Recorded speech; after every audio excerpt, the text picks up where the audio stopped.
आज हम प्रश्नावली 1.3 के प्रश्न करेंगे और इससे पहले के जितने भी वीडियोज हैं वो सारे मैंने प्लेलिस्ट में डाल दिए हैं, तो आप प्लेलिस्ट में जाओ और वो सारे वीडियो जो है आराम से देखो। देखो जो हमारा पहला प्रश्न है वो है निम्नलिखित भिन्नों को दशमलव रूप में लिखिए। यानी जो हमें नीचे भिन्न दी गई है, ये सारी भिन्नें, उनको हमें किस में बदलना है? दशमलव में बदलना है। और दशमलव में कैसे आएगी? भाग देकर, है ना। यानी हमें क्या करना है? अंश में हर का भाग देना है और इन सभी को दशमलव रूप में बदलना है। और आगे प्रश्न कह रहा है और बताइए कि प्रत्येक का दशमलव प्रसार किस प्रकार का है। तो हमने जो है सबसे पहली जो वीडियो है इंपॉर्टेंट पॉइंट वाली, उसमें हमने पढ़ा था कि जो दशमलव प्रसार होता है वो दो प्रकार का होता है। एक होता है शांत और दूसरा होता है अशांत। शांत में क्या होता है कि जब हम अंश में हर का भाग देते हैं और शेषफल हमारा जब 0 आ जाता है, तब जो दशमलव प्रसार होता है उसे हम क्या कहते हैं? शांत दशमलव प्रसार कहते हैं। और अशांत में क्या होता है? जब शेषफल हमारा कभी भी 0 नहीं आता, है ना। तो ऐसी स्थिति में हमें दो प्रकार के दशमलव प्रसार देखने को मिलते हैं। पहला है अनवसानी आवर्ती दशमलव प्रसार और दूसरा है अनवसानी अनावर्ती दशमलव प्रसार। तो इस प्रश्न में जो है हमें केवल ये दो दशमलव प्रसार समझने हैं, एक तो शांत और दूसरा अनवसानी आवर्ती दशमलव प्रसार। अब कैसे समझना है इसको ध्यान से समझना। जैसे पहला प्रश्न है 36/100, यानी हमें क्या करना है? 36 में 100 का भाग देना है और फिर इसका दशमलव प्रसार निकालना है। अगर शेषफल 0 आता है तो दशमलव प्रसार हो जाएगा शांत, और अगर 0 नहीं आता है तब दशमलव प्रसार क्या हो जाएगा? अनवसानी आवर्ती दशमलव प्रसार। तो हम क्या करेंगे? सबसे पहले 36 में 100 का भाग देंगे।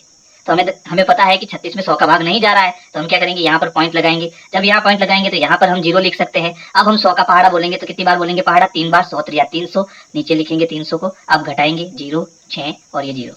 अब देखो वापस भाग नहीं जा रहा है क्योंकि पहले से पॉइंट लगा हुआ है, तो हम अपने हिसाब से यहाँ 0 लगा सकते हैं। अब 100 का पहाड़ा बोलेंगे 6 बार।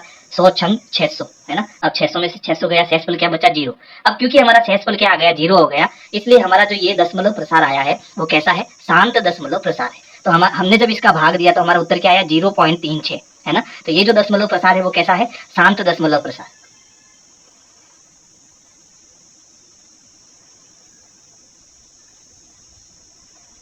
इसमें देखो दूसरा प्रश्न है, एक में हमें क्या करना है? 11 का भाग देना है। तो हम क्या करेंगे?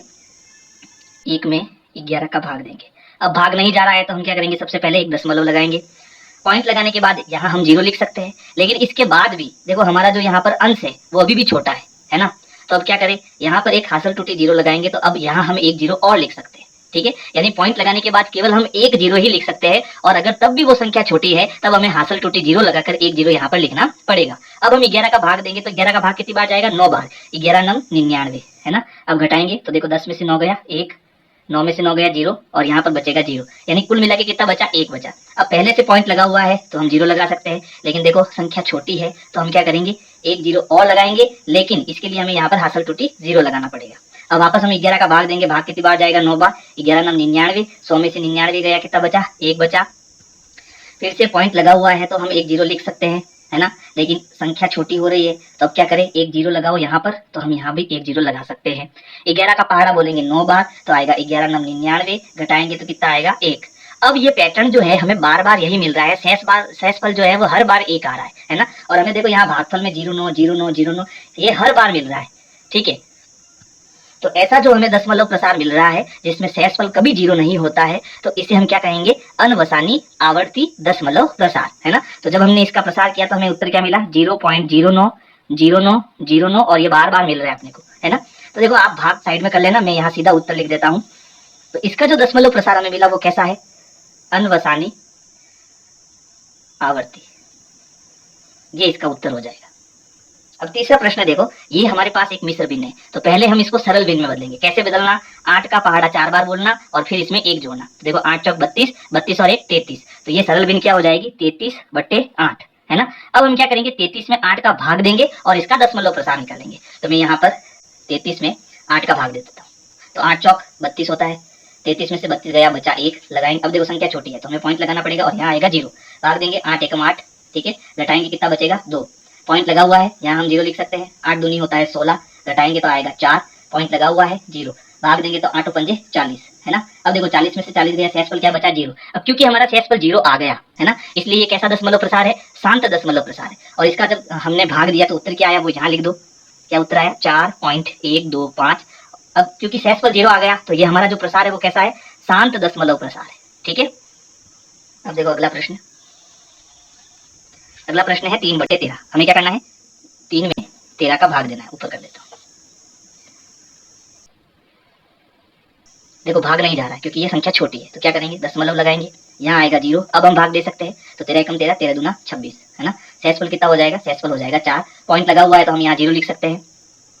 13 39 होता है तो भाग गया 3 बार, आएगा 39। 40 में से 39 गया तो शेषफल हमारा कितना बचा, 1 बचा। पॉइंट लगा हुआ है, हम 0 लिख सकते हैं। लेकिन देखो 0 लिखने के बाद भी यहाँ है 10 और यहाँ है 13, यानी अभी भी ये संख्या छोटी है। तो अब इसे हमें क्या करना पड़ेगा, बड़ा बनाना पड़ेगा। तो बड़ा बनाने के लिए यहाँ पर हमें एक 0 और लिखना पड़ेगा, लेकिन शर्त क्या होगी, हमें यहाँ भी एक 0 लगाना पड़ेगा, है ना। अब हम भाग देंगे, तो 13 साते कितना होता है, 91, तो 7 बार भाग जाएगा और यहाँ आएगा 91। अब 100 में से 91 गए, कितना बचा, 9। दशमलव लगा हुआ है तो यहाँ हम 0 लिख सकते हैं। 13 छंग होता है 78, है ना। घटाएंगे तो 10 में से 8 गया 2 और 8 में से 7 गया 1। पॉइंट लगा हुआ है, यहाँ हम क्या लगा सकते हैं, 0 लगा सकते हैं। 13 नम 117 होता है, कितना होता है, 117, ठीक है। घटाएंगे, 10 में से 7 गया 3 और 11 में से 11 गया 0। अब क्योंकि पॉइंट लगा हुआ है तो यहाँ आ जाएगा 0। भाग देंगे, 13 दूना 26, ठीक है। वापस कितना बचेगा, 4 बचेगा, पॉइंट लगा हुआ है 0। 13 तिया 39, ठीक है। फिर वापस कितना बचेगा, 1 बचेगा। अब आप देखो ध्यान दो, यहाँ पर क्या आया, 30 आया, और 30 पहले से हमारे पास आया हुआ है। 30 के बाद क्या आया, 40 आया, है ना। अब 40 के बाद क्या क्या लिखना पड़ेगा, हमें नीचे 100 लिखना पड़ेगा। तो अब ये भाग जो है लगातार जाता रहेगा, है ना। यानी हम यहाँ पर पॉइंट लगा देंगे ऐसे, यानी ये भाग लगातार जाता जा रहा है और हर बार क्या आ रहा है, हर बार ये संख्या हमें मिल रही है, ठीक है। 0.23076 9 और वापस हम भाग देंगे तो हमें वापस यही मिलेगा, 23076 9। हर बार हमें यही संख्या मिलती रहेगी और शेषफल हमें कभी भी 0 नहीं मिलेगा, है ना। तो ये जो दशमलव प्रसार है वो क्या है, अनवसानी आवर्ती दशमलव प्रसार है। तो मैं यहाँ दशमलव प्रसार लिख देता हूँ इसका, 0.23076 9 और वापस यही संख्या आएगी। मैं इसी को 2 बार लिख देता हूँ, है ना, 23076 9 और यही संख्या जो है लगातार बार बार आ रही है। तब ये कैसा दशमलव प्रसार है, अनवसानी आवर्ती। समझ आया। अब देखो 5वां प्रश्न, 2/11। हम क्या करेंगे, 2 में 11 का भाग देंगे। अब भाग नहीं जा रहा है तो दशमलव लगाएंगे और जब दशमलव लगाएंगे तो यहाँ आ जाएगा 0। अब देखो 11 एकम 11, भाग कितनी बार गया, 1 बार गया। 20 में से 11 गया, कितना बचा, 9। पॉइंट लगा हुआ है, 0 आ जाएगा। 11 8 88 होता है ना। फिर घटाएंगे तो 10 में से 8 गया 2 और 8 में से 8 गया 0 और पॉइंट लगा हुआ है तो यहाँ क्या आएगा, 0। वापस भाग जाएगा 11 एकम 11, एक बार भाग जाएगा और बचेगा कितना, 9 बचेगा। अब पॉइंट लगा हुआ है तो वापस यहाँ क्या आ जाएगा, 0। भाग देंगे, 11 8 88। तो हम यहाँ पर देख रहे हैं कि हर बार जो है शेषफल मेरा कितना आ रहा है, 2 आ रहा है ना। और भाग जो है 1 8 1 8 1 8 ऐसे लगातार जा रहा है और शेषफल हमें कभी भी 0 नहीं मिलेगा इसमें, है ना। तो ये कैसा दशमलव प्रसार हो गया, अनवसानी आवर्ती दशमलव प्रसार। तो यहाँ हम इसका प्रसार लिख देते हैं 0.1818 और ये लगातार चलता जा रहा है। कैसा दशमलव प्रसार है ये, अनवसानी आवर्ती। अगले प्रश्न में देखो 329/400, यानी हमें 329 में 400 का भाग देना है। मैं यहाँ दे देता हूँ 329 में 400 का भाग, ठीक है।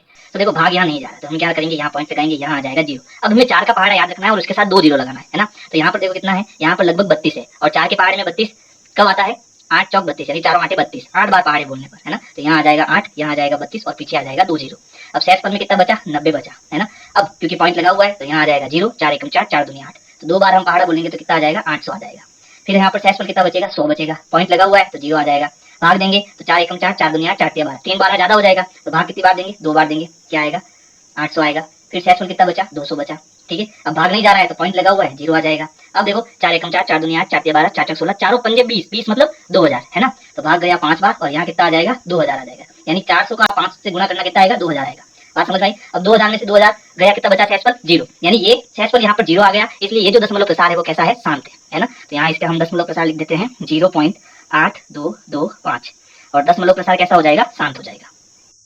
प्रश्न संख्या 2 है, आप जानते हैं कि 1/7 बराबर 0.142857 और इसके ऊपर बार का निशान, यानी ये जो संख्या है ये बार बार क्या हो रही है, रिपीट हो रही है, ठीक है। वास्तव में लंबा भाग दिए बिना क्या आप यह बता सकते हैं कि 2/7, 3/7, 4/7, 5/7 और 6/7 के दशमलव प्रसार क्या है। यानी हमें भाग बिना दिए इनके दशमलव प्रसार ज्ञात करने हैं और हमें क्या दिया हुआ है, हमें 1/7 का दशमलव प्रसार दिया हुआ है, ठीक है। तो अब देखो यहाँ पर जो है 2/7, क्या इसको मैं 2 गुणा 1/7 नहीं लिख सकता, क्या लिख सकता हूँ। वापस 2 का 1 से गुणा करूंगा तो मुझे क्या मिल जाएगा, 2/7 मिल जाएगा।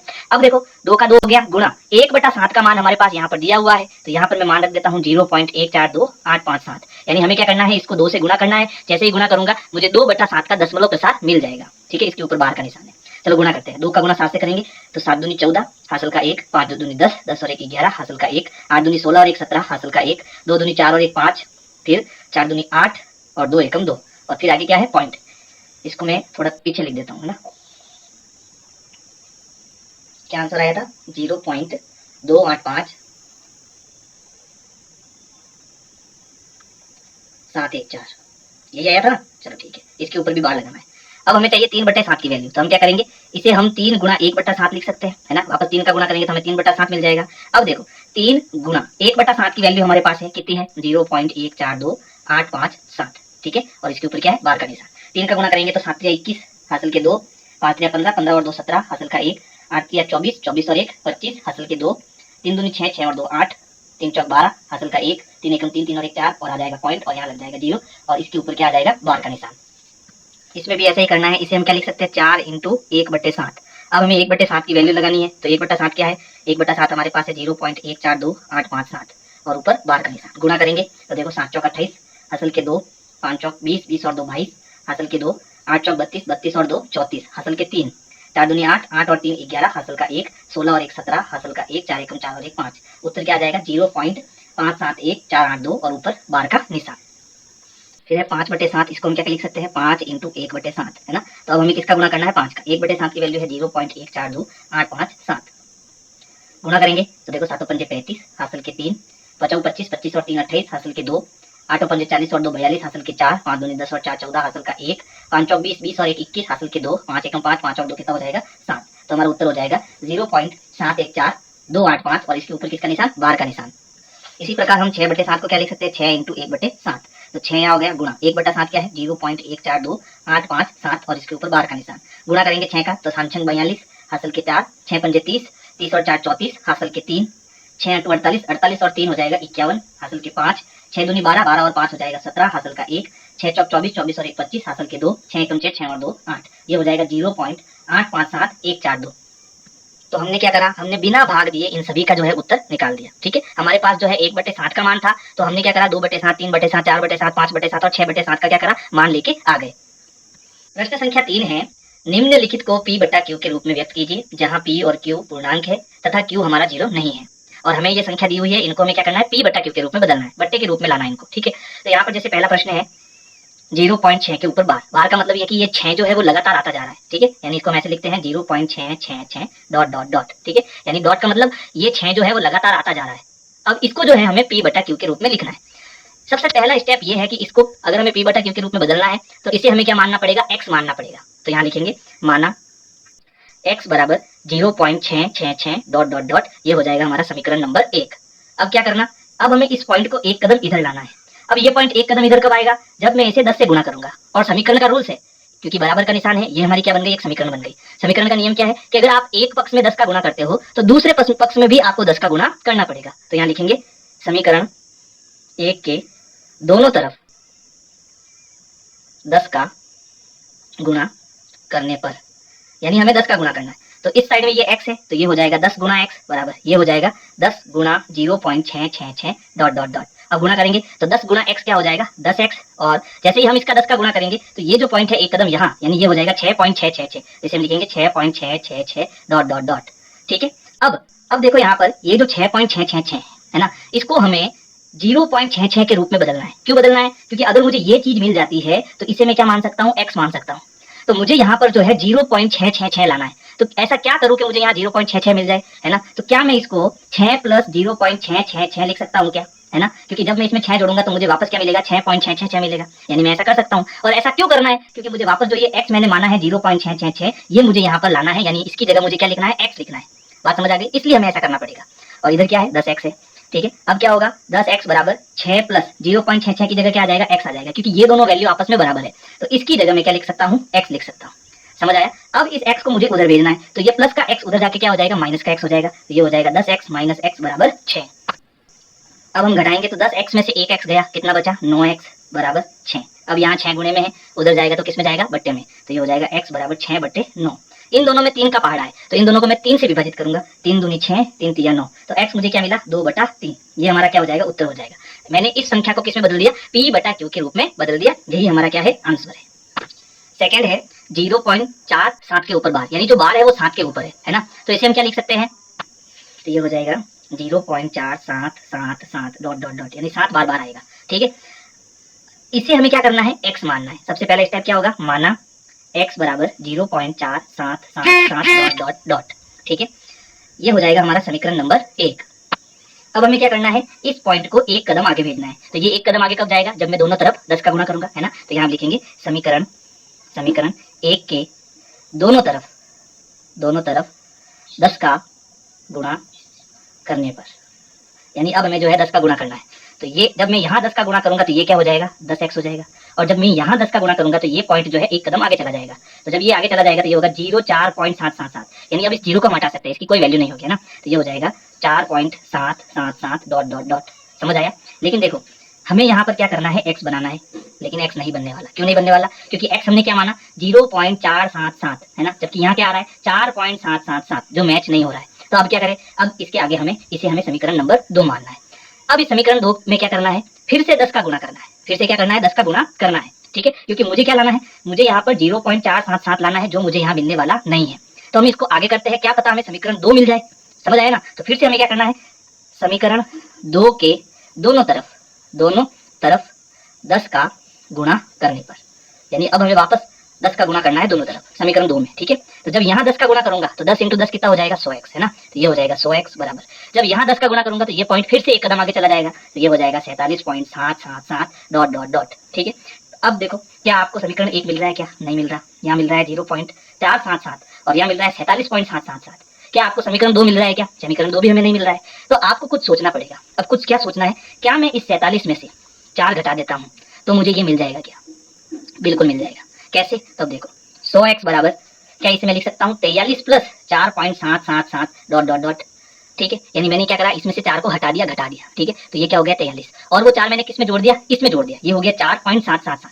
जब इन दोनों को वापस जोड़ूंगा मैं तो मुझे वापस ये मिलेगा कि नहीं मिलेगा, मिलेगा। लेकिन मुझे क्या करना है, मुझे या तो समीकरण 1 लानी है या फिर 2 लाना है। तो 2 मुझे मिल रहा है, देखो यहाँ पर 4.777। इसको मैं क्या मान सकता हूँ, इसको मैं 10x मान सकता हूँ। और जब मैं इसको 10x मानूंगा तो ये मेरा सरल हो जाएगा। समझ आया। तो अब मैं क्या करूंगा, इसकी जगह 10x लिखूंगा, है ना। तो ये हो जाएगा 100x बराबर 43 प्लस इसकी जगह क्या आ जाएगा, 10x आ जाएगा। समझ आया ना। ये इंपॉर्टेंट स्टेप है, इसको ध्यान रखना, ठीक है। अब क्या करना, इस 10x को हमें उधर भेजना है। तो ये हो गया 100x, 10x उधर जाएगा तो माइनस का 10x, प्लस का उधर जाके क्या हो जाएगा, माइनस का, बराबर 43। 100 में से 10 गया, कितना बचा, 90x बराबर 43। अब यहाँ 90 किस में है, गुणे में है, उधर जाएगा बट्टे में, x बराबर 43 बटा 90। ये बदल गया हमारा p बटा q के रूप में, ठीक है। ये आ गया हमारा आंसर। थर्ड है 0.001 के ऊपर बार, यानी इसका मतलब क्या हो गया 0.001 001 001, यानी ये बार बार आता जाएगा, है ना। सबसे पहले क्या करना, इसे हमें x मानना है। तो ये हो जाएगा माना x बराबर 0.001 001 001 डॉट डॉट डॉट समीकरण नंबर 1। हमें क्या करना, इस पॉइंट को एक कदम आगे लाना है, या आप एक काम करो, इस पॉइंट को सीधा आगे लेके आ जाओ, है ना, यानी 3 कदम आगे लेके आ जाओ। ऐसा करने से क्या होगा, हमें 001 001 वापस मिलता रहेगा, है ना। तो हम क्या करेंगे, इसको 3 कदम आगे लाने के लिए 1000 से गुणा करेंगे, यानी समीकरण 1 के दोनों तरफ हम सीधा 1000 का गुणा करेंगे। तो यहाँ लिखेंगे समीकरण 1 के दोनों तरफ 1000 का गुणा करने पर, यानी कि यहाँ हमें 1000 का गुणा करना है। तो ये हो गया 1000 × x बराबर, यहाँ भी 1000 का गुणा करना है। तो ये हो गया 1000 × 0.001 001 डॉट डॉट डॉट, यानी ये बार बार आ रहा है। यहाँ पर गुणा करेंगे तो ये हो जाएगा 1000x बराबर, यहाँ 1000 का गुणा करेंगे तो ये जो पॉइंट है वो 3 कदम आगे चला जाएगा, यानी पॉइंट यहाँ आ जाएगा। तो यहाँ क्या बचेगा 001, है ना। 001 का मतलब क्या है, 1। तो ये क्या बन गया 1.001 001 001, यानी डॉट डॉट डॉट, ठीक है। ये हो जाएगी हमारी समीकरण नंबर 2। अब देखो समीकरण 2 में 0.001 001 आपको समीकरण 1 में मिल रहा है क्या, तो यहाँ मिल रहा है देखो 0.001 001 001, है ना। ये चीज मुझे यहाँ मिल रही है। तो हम एक काम करते हैं, इसको तोड़ देते हैं, है ना। इसको हम क्या लिख सकते हैं, 1000x बराबर 1 प्लस, यानी इसको मैंने 1 को अलग कर दिया, 1 प्लस 0.001 001 डॉट डॉट डॉट, है ना। अब देखो ये जो वैल्यू है ये हमने सबसे पहले क्या मानी, x मानी। तो इसकी जगह मैं x लिख सकता हूँ। तो ये क्या हो जाएगा 1000x बराबर 1 प्लस x, ये पूरा क्या हो गया x। अब x को हम उधर भेजेंगे तो ये प्लस का उधर जाके क्या हो जाएगा, माइनस का। तो ये हो गया 1000x, ये उधर गया माइनस x बराबर 1। 1000 में से 1 गया, कितना बचा 999x बराबर 1। यहाँ 999 गुणे में है तो उधर किस में जाएंगे, बट्टे में। तो ये हो जाएगा x बराबर 1/999, और ये हमारा क्या हो जाएगा, आंसर हो जाएगा। यानी हमने क्या करा, इस 0.001 के ऊपर बार को 1/999 में बदल दिया, यानी p बटा q के रूप में बदल दिया, ठीक है। तो प्रश्न संख्या 4 है 0.9999 डॉट डॉट डॉट, यानी 9 लगातार आ रहा है और इसको p बटा q के रूप में व्यक्त कीजिए, यानी इसे हमें p बटा q के रूप में बदलना है। क्या आप अपने उत्तर से आश्चर्यचकित हैं? यानी इसका जो भी उत्तर आएगा उसी में हमें एक आश्चर्यचकित करने वाली बात मिलेगी। अब वो क्या मिलेगी हम आगे करेंगे। प्रश्न आगे है, अपने अध्यापक और कक्षा के सहयोगियों के साथ उत्तर की सार्थकता पर चर्चा कीजिए। यानी जो भी उत्तर आएगा उस पर हम आपस में चर्चा करेंगे कि ऐसा क्यों हुआ, है ना। तो प्रश्न है, ये जो हमें 0.9999 है ना, ये जो हमें दिया है, ठीक है, इसे हमें किस में बदलना है? इसे हमें P बटा Q के रूप में बदलना है, ठीक है। और P बटा Q के रूप में बदलने के लिए हम क्या करते हैं? सबसे पहले इसे हम x मानते हैं। तो यहाँ लिखेंगे माना x बराबर 0.99 डॉट डॉट डॉट, यानी जो 9 है वो लगातार आ रहा है ना। आप 3 बार लिखो, 2 बार लिखो, 4 बार लिखो, कोई इफेक्ट नहीं पड़ेगा क्योंकि ये 9 बार बार आ रहा है। ये हो जाएगा हमारा समीकरण नंबर 1। अब क्या करना, इस पॉइंट को एक कदम आगे भेजना। तो हम दोनों तरफ 10 का गुणा करेंगे, है ना। तो यहाँ लिखेंगे समीकरण 1 के दोनों तरफ 10 का गुणा करने पर, तो यहाँ हम 10 का गुणा करेंगे तो ये हो जाएगा 10x, यहाँ 10 का गुणा करेंगे तो ये जो पॉइंट है वो एक कदम आगे चला जाएगा, तो ये हो जाएगा 9.999 डॉट डॉट डॉट, ठीक है। अब देखो क्या इसको मैं तोड़ सकता हूँ? जब मैं इसको तोड़ूंगा तो क्या मुझे 0.99 मिल जाएगा? मिल जाएगा, है ना। और जब ये मिलेगा तो इसको हम क्या मान लेंगे? x मान लेंगे। तो ये हो गया 10x बराबर, इसको क्या लिखेंगे? 9 प्लस 0.999, क्योंकि जोड़ने पर मुझे वापस यही मिलेगा, ठीक है। अच्छा ये मिल गया। अब देखो इसकी जगह मुझे क्या लिखना है? x लिखना है, क्योंकि ये हमने माना हुआ है पहले से। तो ये हो गया 10x बराबर 9 प्लस इसकी जगह आ गया x को हम उधर भेजेंगे तो ये प्लस का उधर जाके माइनस हो जाएगा। ये हो गया 10x माइनस x बराबर 9। 10 में से एक x गया, कितना बचा? 9x बराबर 9, है ना। अब देखो ये 9 गुणे में इधर भेजेंगे इसको, तो x बराबर 9/9, है ना। 9 में 9 का भाग कितनी बार जाता है? एक बार। यानी देखो यहाँ पर x मुझे क्या मिला? 1 मिला। यहाँ मुझे x क्या मिला? 1 मिला। यही आश्चर्यचकित करने वाली बात है ना। यानी जो ये 0.999 लगातार आ रहा है, ये लगभग जो है 1 के बराबर है। ये मैंने इसको P बटा Q के रूप में बदला, लेकिन इसका उत्तर क्या आया? लगभग 1 आया, है ना। यानी 0. जब 99999 लगातार आता है तो इसका मतलब वो 1 के लगभग बराबर है। ये लगभग का निशान है, ठीक है। ये लगभग क्या है? 1 के बराबर है। बात समझ में आई? तो यहाँ हम लिखेंगे अर्थात 0.9999 और डॉट डॉट डॉट, ठीक है। यानी 9 लगातार आ रहा है और 1 के मध्य कोई रिक्तता नहीं है। दोनों लगभग बराबर है, ठीक है। तो जब हम आपस में चर्चा करते हैं तो हमें ये रिजल्ट निकल के आता है कि ये दोनों आपस में लगभग क्या है? बराबर है, ठीक है। प्रश्न संख्या 5 है, 1/17 के दशमलव प्रसार में अंकों की पुनरावृत्ति खंड में अंकों की अधिकतम संख्या क्या हो सकती है? अपने उत्तर की जांच करने के लिए विभाजन क्रिया कीजिए, है ना। हमें क्या करना है? 1 में 17 का भाग देना है और इसका दशमलव प्रसार करना है। इस स्थिति में इनके जितने भी अंक है और कौन से अंक जिनकी पुनरावृत्ति हो रही है, उनकी अधिकतम संख्या कितनी है वो गिनकर हमें बताना है। और इस क्रिया में हमें किसका प्रयोग करना है? विभाजन क्रिया का प्रयोग करना है। तो सीधा सीधा हम क्या करेंगे? 1 में 17 का भाग देंगे। तो देखो 1 छोटा है, 17 बड़ा है, भाग नहीं जाएगा। तो हम क्या करेंगे? पॉइंट लगाएंगे, दशमलव लगाएंगे।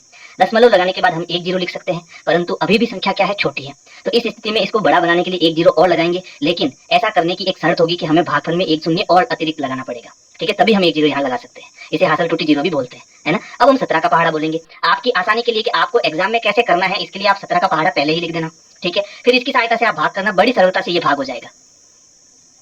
अब हम 17 का पहाड़ा 5 बार बोलेंगे तो कितना आएगा? 85, है ना। तो भाग 5 बार जाएगा, आएगा 85। हम घटाएंगे, 10 में से 5 गया 5, 9 में से 8 गया 1।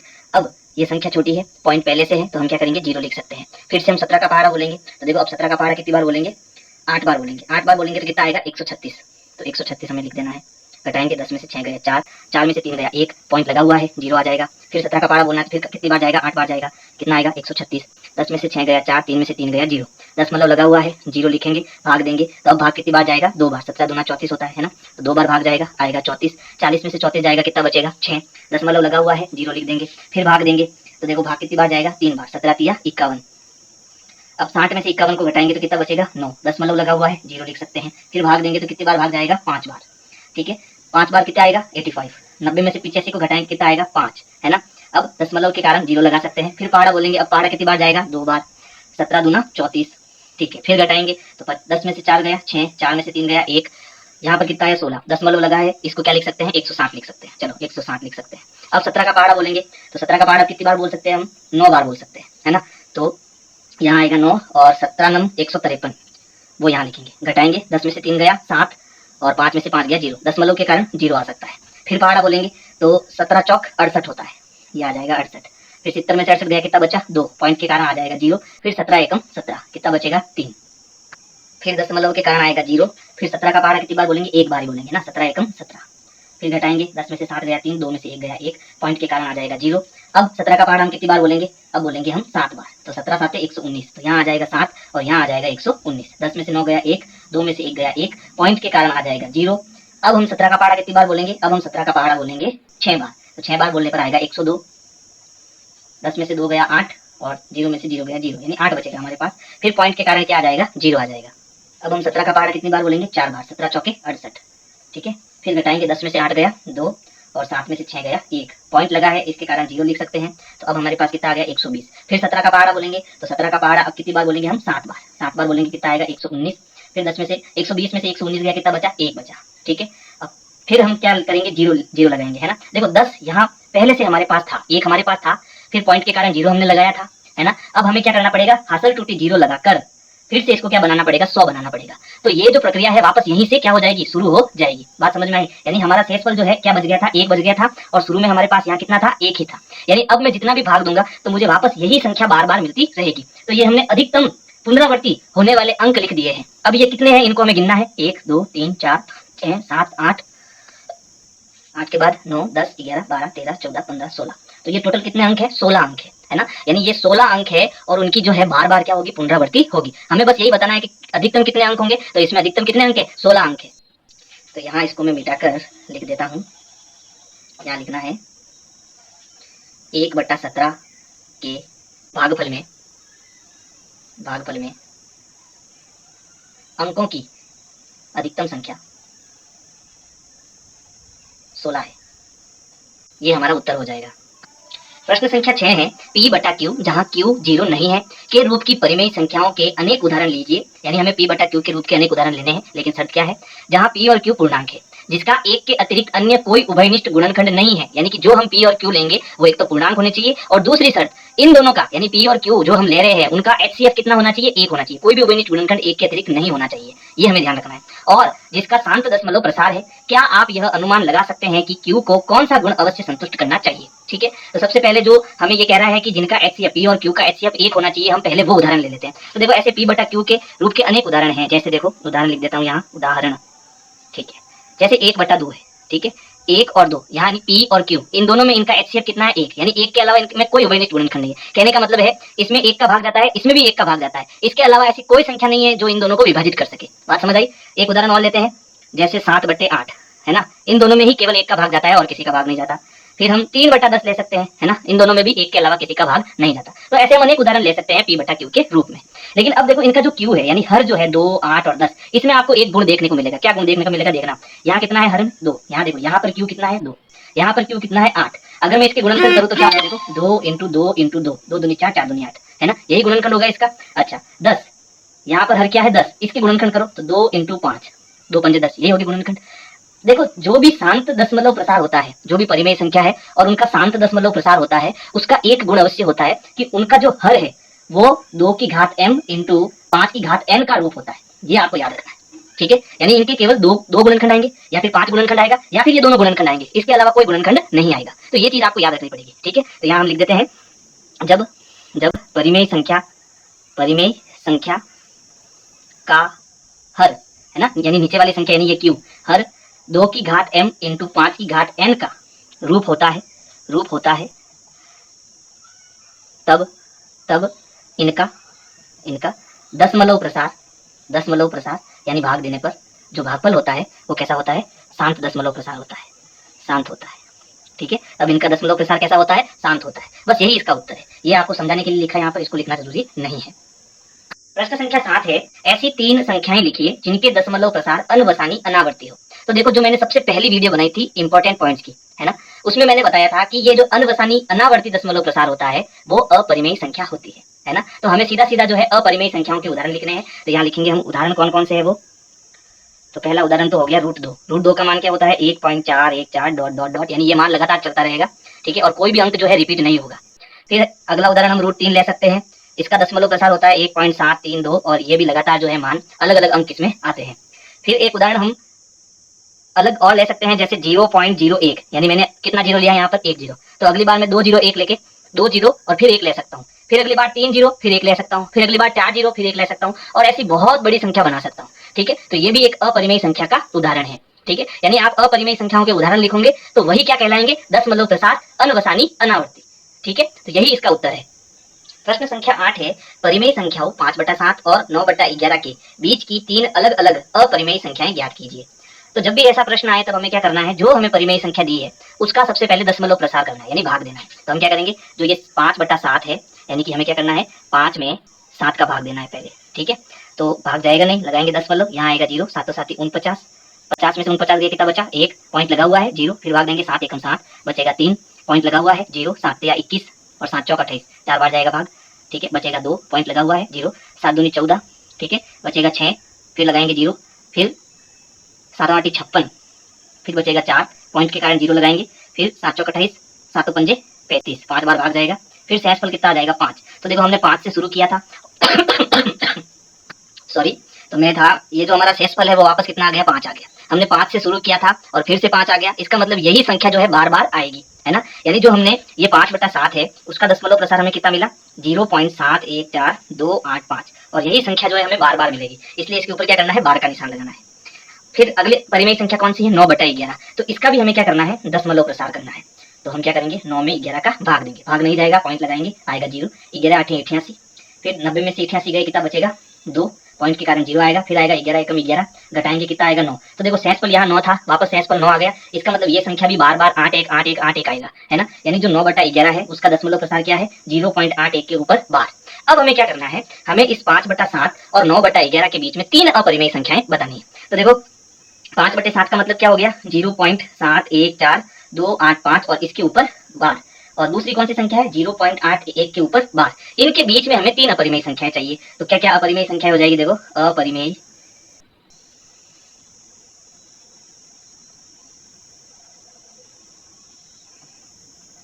संख्याएं, इनके बीच में देखो ये 0.71 से शुरू हो रहा है, तो हम क्या करते हैं, 7 2 ले लेते हैं, फिर 7 3 और फिर 7 4 ले लेते हैं, और यहाँ पर कितना है 0.8, तो 7 2 7 3 और 7 4 इसके बीच में ही हमें मिलेंगे, है ना। लेकिन लेने क्या है, अपरिमेय संख्या के उदाहरण लेने। तो देखो पहला उदाहरण मैं कैसे ले रहा हूँ, आपको भी वैसे ही लेना है। यहाँ है 0.71, तो हम ले लेंगे 0.72, फिर 1 0 लगाएंगे, फिर 7 2 लिखेंगे, फिर 2 0 लगाएंगे, फिर 7 2 लिखेंगे, फिर 3 0 लगाएंगे, फिर 7 2 लिखेंगे, ऐसे ये संख्या लगातार चलती रहेगी और हर बार अलग अलग संख्या हमें मिलती रहेगी। कोई भी संख्या जो है हर बार रिपीट नहीं होगी। रिपीट होने का मतलब ये नंबर बार बार आना, है ना। लेकिन हर बार देखो यहाँ 2 0 आया, फिर अगली बार 3 0 आ गया, तो ये रिपीट तो कोई हो ही नहीं रहा है, बात समझ में आई। फिर अगला उदाहरण देखो, अगला उदाहरण ले सकते हैं 0.73, फिर 073, फिर 0073, फिर 00073, तो ये भी क्या है, अपरिमेय संख्या है। तीसरी संख्या 0.74, फिर 1074, फिर 2074, फिर 3074। इस प्रकार हम ये 3 अपरिमेय संख्याओं के उदाहरण प्राप्त कर सकते हैं, जो क्या है, 5/7 और 9/11 के बीच की संख्या है। समझ आया।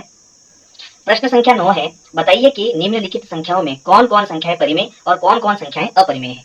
तो देखो अपरिमेय संख्याएं वे होती है जो रूट के अंदर आपको क्या मिले, अभाज्य संख्या मिले। जब भी आपको रूट के अंदर अभाज्य संख्या मिलेगी वो सब क्या होगी, अपरिमेय होगी, ठीक है। और जिनका दशमलव प्रसार शांत होगा वो क्या होगी, परिमेय होगी। जिनका दशमलव प्रसार अनवसानी आवर्ती होगा वो भी क्या होगा, परिमेय। यानी ये दोनों तो होगी परिमेय, ठीक है। और जिनका दशमलव प्रसार अनवसानी अनावर्ती होगा वो क्या होगा, अपरिमेय, ठीक है। तो देखो यहाँ पर अनावर्ती का मतलब होता है कि आवर्ती किसी भी अंक की नहीं होगी। तो यहाँ पहले देखो 101, फिर 001, फिर 301, तो कोई संख्या की आवर्ती नहीं हो रही है। जबकि इसमें देखो 7 4 8, 4 7 8, फिर 4 7 8, तो 4 7 8 की बार बार आवृत्ति हो रही है ना। तो हमें अब देखो सबसे पहला जो प्रश्न है उसमें है रूट 23। 23 एक अभाज्य संख्या है और ऊपर क्या लगा हुआ है, रूट। इसका मतलब ये कैसी संख्या हो गई, ये आपके अपरिमेय संख्या हो गई, ठीक है। फिर अगला उदाहरण देखो रूट 225, है ना। तो अगर मैं इसके अभाज्य गुणनखंड करूं 225 के, तो सीधा किसका भाग जा रहा है यहाँ पर, 3 का, है ना। तो 3 का भाग देंगे, तीनों साते 21, पीछे बचा 1, तीनों पंजे 15, फिर 3 का भाग जाएगा, 3 दूनी 6 और तीनों पंजे 15। अब 5 का भाग जाएगा 50 25, फिर 5 का भाग जाएगा एक बार। अब यहाँ 3 का एक जोड़ा बना तो 3 बार आ गया, यहाँ 5 का एक जोड़ा बना तो 5 बार आ गया। इन दोनों का गुणा करेंगे तो आएगा 5 या 15। यानी अगर मैं इसका वर्गमूल 225 का वर्गमूल कितना आएगा, 15, ठीक है। अब देखो 15 क्या है, एक परिमेय संख्या है ना, बात समझ आई। तो ये हो जाएगा परिमेय संख्या, यानी रूट 225 क्या है, परिमेय संख्या है। फिर देखो 0.3796, फिर आगे कोई डॉट नहीं है, इसका मतलब ये दशमलव प्रसार यही खत्म हो गया। तो ये कैसा दशमलव प्रसार है, शांत दशमलव प्रसार। तो ये दोनों ही दशमलव प्रसार किसको बताते हैं, परिमेय संख्या को। इसका मतलब ये कैसी संख्या हो गई, परिमेय संख्या हो गई। फिर यहाँ देखो 4 7 8 की बार बार आवृत्ति हो रही है, और जब आवृत्ति वाला दशमलव प्रसार होता है तब भी वो क्या होती है, परिमेय संख्या होती है। लेकिन अनावर्ती होता है, यानी उसकी आवृत्ति नहीं होती है, तब वो क्या होता है, अपरिमेय संख्या होती है। तो यहाँ आ जाएगा अपरिमेय संख्या। देखो जो मेरी सबसे पहली वीडियो है ना, वो अगर आपने ठीक से पूरी पढ़ ली, समझ ली, तो आपको इस प्रश्नावली में कोई दिक्कत नहीं आने वाली है।